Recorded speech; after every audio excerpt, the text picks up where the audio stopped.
4 or 5 years ago, we were walking. You said, the best part about playing golf and business is you get to spend 4 or 5 hours with people and you really get to know their character. Golf brings out your true nature. Yeah, if you correct. have a hot temper, if you cheat, if you're super competitive, if you're easygoing, how do you approach each shot? Like, all of that reveals something about you.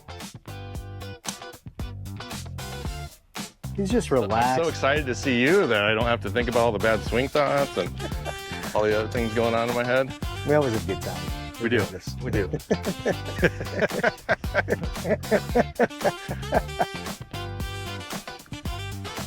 That's great. Swing easy today. Easy, swing easy. Yeah, that's right. The world of golf has turned into luxury travel, and we are trying to stay at the forefront of that. Like, just some of these private clubs that are opening up now, the amenities are things you couldn't even dream of 10 years ago. And it's just continuously setting the expectations and the bar higher and higher. And because of our kind of affluent customer base, we have to continue going at the same pace, which is hard. Man, I hope these mics are on because we're getting good shit. You might have to censor my head cover. I need you to reach down on that bag and grab my wallet. How long have you been a member here? Paid my dues this one. That was amazing. That was the best bounce I've ever gotten. That poor lady's forehead. Yeah. Good things happen to good people. Just create my own luck there, Marty. That's right. We don't always keep it clean on PLD. Honored to be the first one. You are. I'm you lucky. Are. I was going to do, you are lucky. See, you said yes. Sometimes, things don't always appear to be opportunities. And then I think being open-minded to see the possibility, the challenge, I think, is people see an opportunity and then they feel it's got to go down this one path. And the reality is there's too many things that happen early on, in the middle, and at the end where you can't be so stubborn that you don't see that you might have to pivot. And you've had a lot of that, right? You've had a lot of challenges with the business and other businesses you do. Pivoting is being open-minded enough to maybe this direction is it's got to have a tweak to it. Right. Looking back, and I feel like I've reinvented myself about every 7 to 8 years, which is interesting. Yeah. And it's not necessarily been out of necessity, but it's been great, and it keeps life fresh and invigorated, I guess. Don't sound too cheesy. No, but I think if you're growth-minded and you're always looking to push yourself, then you're not going to be the same person, and you're going to change. And it takes probably 5 to 7 years before you even accomplish what you want to, and then see that there's something else you should be doing. Agreed. Agreed.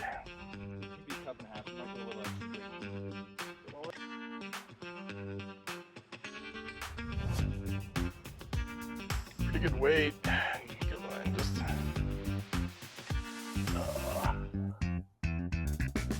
Boom.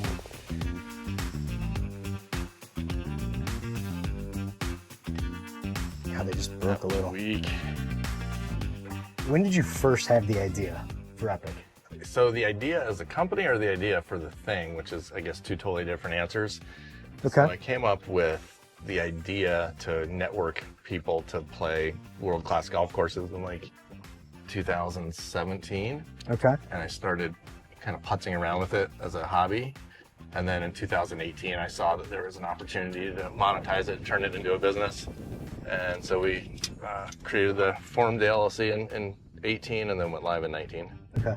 And if I remember correctly, you said the LLC you kind of filed as a networking business. Yeah. Is that right? So it is a professional networking group. That's our goal. We just happen to focus on golf courses. 2018, so it's 7 years. How's it going? It's going great. I think we've kind of joked about this, but COVID almost killed us in 2020. Yeah. Turned out to be the greatest blessing we could ever imagine, just getting through it. Yeah, things are great. We have roughly 1,200 members. We do 40 events a year. All of my best friends are now members of Epic. It's great. Selfishly, it's the best thing I've ever done. That's awesome. That's awesome. You started from humble beginnons, right? Indeed. So tell us a little bit about that, what you want to, but it was not like you were born with a silver spoon. You've worked your butt off, so. No, I was first DiPasquale in America to go to college, which was great. We have dozens of cousins on the East Coast. My family moved from the East Coast to the West Coast.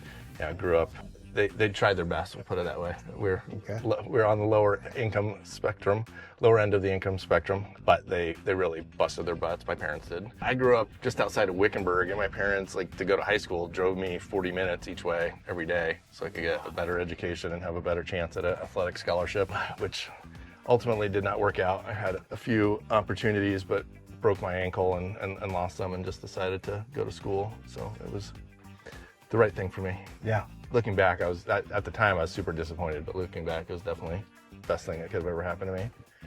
Why is that? You think pursuing the sports would have landed you? I just like the way that my life has turned out. I'm a believer that if I change one little thing, there could be an opportunity for my life not to be the way that it is now. And I love my wife, I love my kids, I love my career, so everything has worked out exactly how it should. Okay.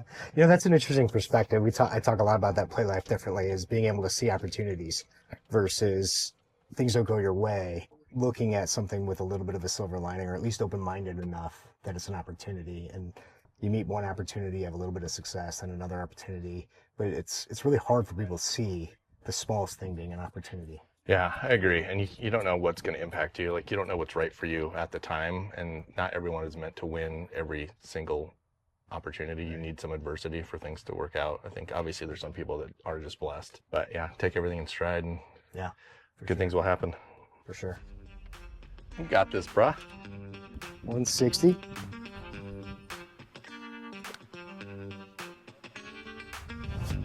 Aim for the fat part. No, I think the vision for it is to, like, build a following around growth mindset and entrepreneurship, shit like that. And Who's the demographic?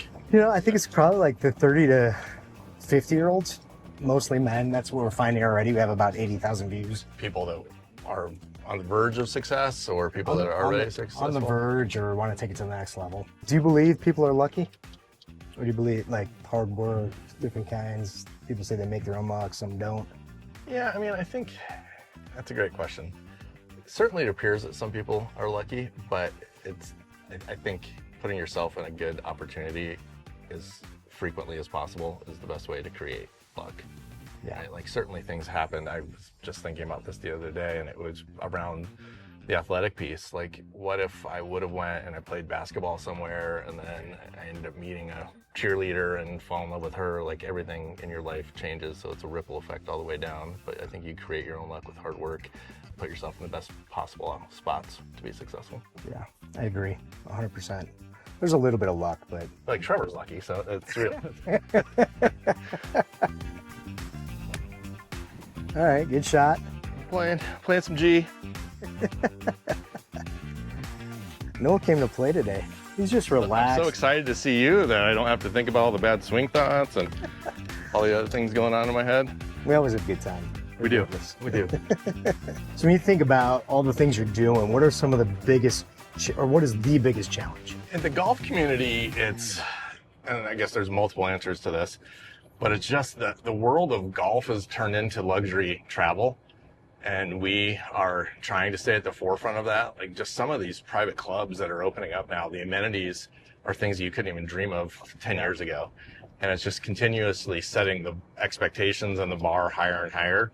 And because of our kind of affluent customer base, we have to continue going at the same pace, which is hard. So is it getting access to the clubs? Is it the level of service that you it's the level of asking service, for yeah. from the clubs that you go to?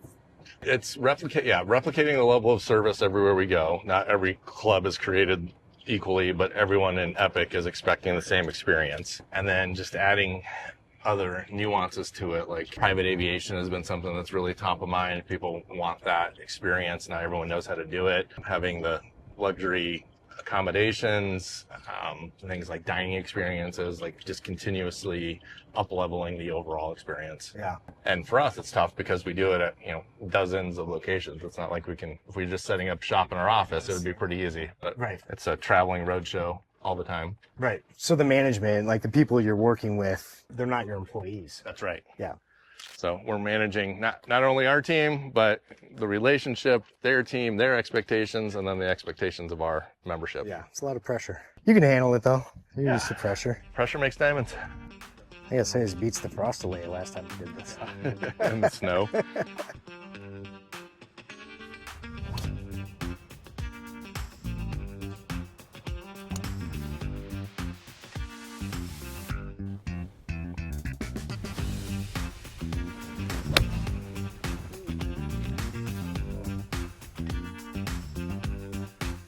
Oh, great shot. Okay, a little deep, but I'll take it. How do you feel about that? I mean, I expect excellence on every shot, so I'm a little disappointed with that, to be honest, but we'll make it up on the putt. Yeah. We're disappointed as well. Yeah. What's like the first kind of reaction or thought you have with a truly challenging situation? You know, there's no standard formula for me for that. I think if I really had to evaluate my skill sets as a business person and kind of as a human, problem solving happens to be one of the things that I'm best at. So I'm grateful for that, and that's one of the reasons we're able to do this. But yeah, one is to step back and said kind of a moment ago is that it's not necessarily a problem. It might seem like a problem at the moment, but you can turn a lot of problems into opportunities. And while it can cause some panic, it's to evaluate it. One, is it really a problem, or is it just a perceived problem? Is this something that you can turn into a way to, and this has happened numerous times, like we've had events that kind of exploded because of the staff at the other location, and if we would have just acquiesced, we might have lost members, but because we rallied around it and turned it into an opportunity, people appreciated it more, and we actually gained like a stronger following. No, that's key. I think people see the world as problems, and problem initially has a connotation of being negative, and you're not a negative person, right? So, and I'm not either. So, I'm like, it's not a problem. It's just another puzzle to solve or something to work through. So, everything's solvable, and given a little bit of time, the answer usually presents itself too. And I think people are too impatient. So they're impatient and they look at things with problems, and that just causes disasters. Well, and that's why I'm not convinced that problems are actually problems. And this is something, a mindset shift that I've had. I think things are the way that they're supposed to be, and it's an opportunity for you. And I keep saying the word opportunity, but it's just, that's what you have to get in front of. Yeah. Right? If everything just went one specific way, you would not grow. 100%. So it's an opportunity to grow. I agree. I have a phrase: don't tell me no, tell me how. Like, let's figure it out. Feels like, oh, they said no, I can't do this, or you don't get the things that you want. Like, well, it's not no. There's another way to figure it out. Right. You're just not being open-minded enough to, go around. We haven't got there yet. Yeah, 100%. I have that a lot. That's saying a lot with my team. No's not an option. No's not an option, and can't is not an option. Right. Oh, right off the toe. It's golf. Sometimes you land in the rough. Fuck. You have to finish that statement, but sometimes you land in the rough and what? And then you putt from the rough. we don't always keep it clean on PLD.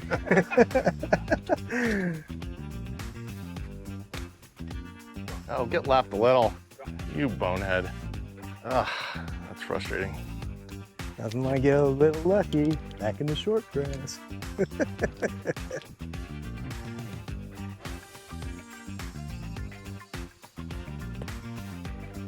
Sit. When did they punch? Wow, that slam on the brakes. Nice.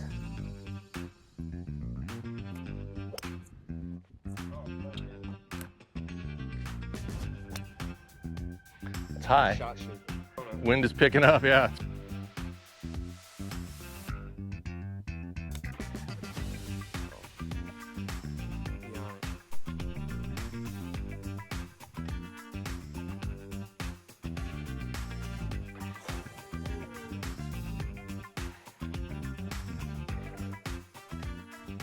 Oh! Just playing life differently today. Hey, I know that phrase. I love that, by the way. Do you? I do. I really do. What do you like about it? A lot of people say it to me all the time, which is kind of interesting. I didn't come up with it for that reason, but Well, I think it's that the connotation that life is a game, because I think you can construe it that way, right? There's rules, there's boundaries, not necessarily winners and losers. I think it's not a zero-sum game, but you definitely need to think about it as acquiring pieces like Monopoly. yep. And then differently, it's great. Yeah. If you just said play life, it would be short, so differently is great.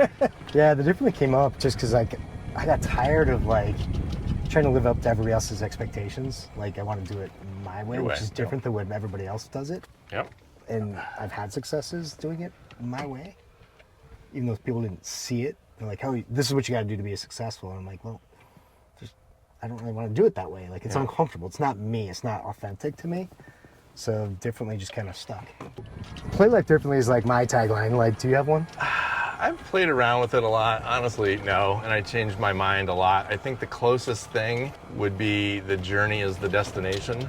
And that for me is something that I've been saying over and over again for the last couple of years. And it's just kind of stay present, stay focused on what you're doing, not worry about what the future's going to hold.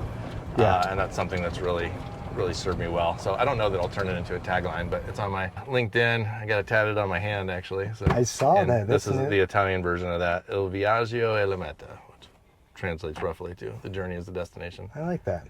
Yeah, I found like most successful people have a go-to phrase or creed that they remind themselves of, especially when things get tough. Yeah. That they try not to get bogged down, or like, okay, this is the thing I say all the time, this helps me get through it, get past it, move on. I put it on my watch hand specifically, because when you're looking at your watch, you're looking at not right now, right? You're wondering what's coming up to the next. So this is kind of the opposite reminder to stay focused on what you're doing. I like that. Thanks. Man, I hope these mics are on, because we're getting good shit. You might have to censor my head cover. I need you to reach down in that bag and grab my wallet.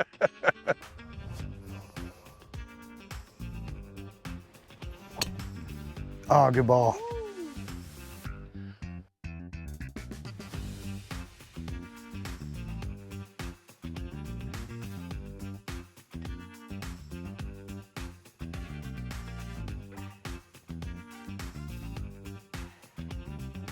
I left it short.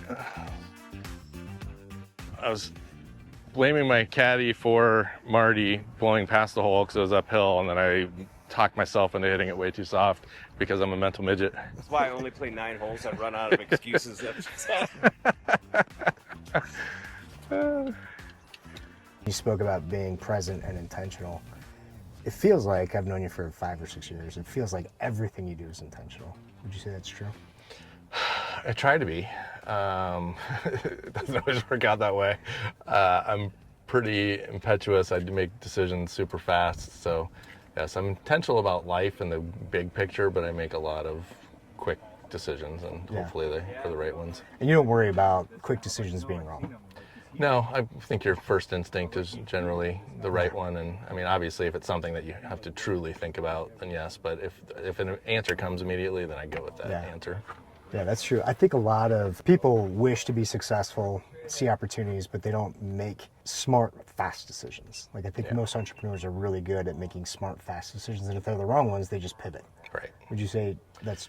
Totally agree. And I think, if you just look at the world of people who are successful versus those that have a good idea and never do anything, acting and then acting quick is it. Just do it. Yeah. You can make decisions, you can recover from them as long as you're not making a truly life-altering, horrible decision, right? Like the little things, the answer will come to you and you can move after that. Did you think, so you tested the idea of Epic. Was it once you kind of had a little bit of information, did you think that was like a relatively fast decision? I mean, like, time-wise? I mean, I know you probably thought about it, didn't sleep because you were thinking about it, right? But yeah, I mean, I was working full-time, right? So I was running the management consulting firm. So it was, I guess, quick, but at the same time, it was just nights and weekends and all the off hours. So it would not have affected my life either way. And again, I didn't realize that it was a business for like a year. Right. So in that case, I guess it was short, but I feel like I invented a category, which was kind of cool. So that comes about less frequently. So one last question before we tee off. So you had it simultaneously, but you were still consulting. So you still had that income to take care of the family. At some point you had to turn it off. Yeah. And go full on in with Epic. Like, was that quick? Yeah, so I was able to sell part of it, which helped. It wasn't like an exit that people are excited about, but it paid the bills. The toughest thing was doing both simultaneously, because I had a 2-year-old at the time. So I was basically going to bed at midnight. I'd get up at 4, work on Epic from 4 to 6, play with the baby from 6 to 7, go to the office for 10 hours, come back and work on the Epic again at night.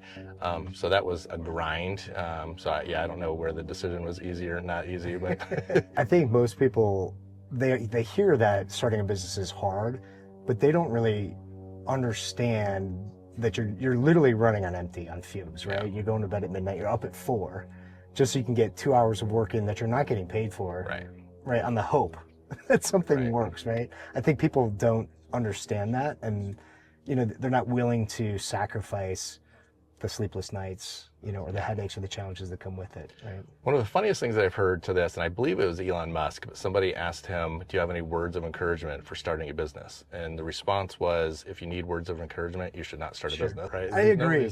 Nobody's there to pat you on the back. Nobody's there to tell you you're doing good. No, I mean, you're the one taking all the beatings. Right.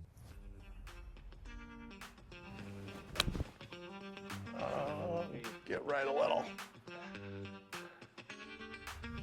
Oh, wow. Go in the hole. Look at that backstop. Do it. Mike, that's what I was asking How about. long you been a member here? I paid my dues this month. That was amazing. That was the best bounce I've ever gotten. That poor lady's forehead. Good things happen to good people. So I just create my own luck there, Marty. That's right.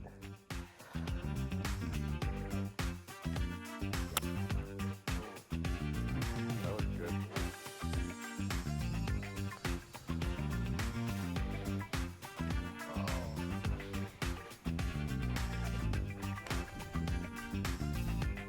Short again.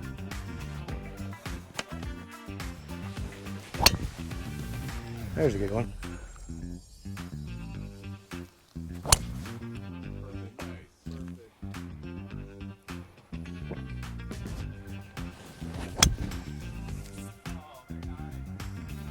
The nuts.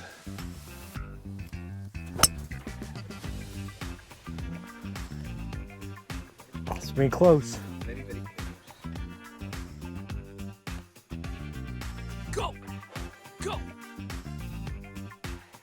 Oh, still good. Chunky. Chunky for the win.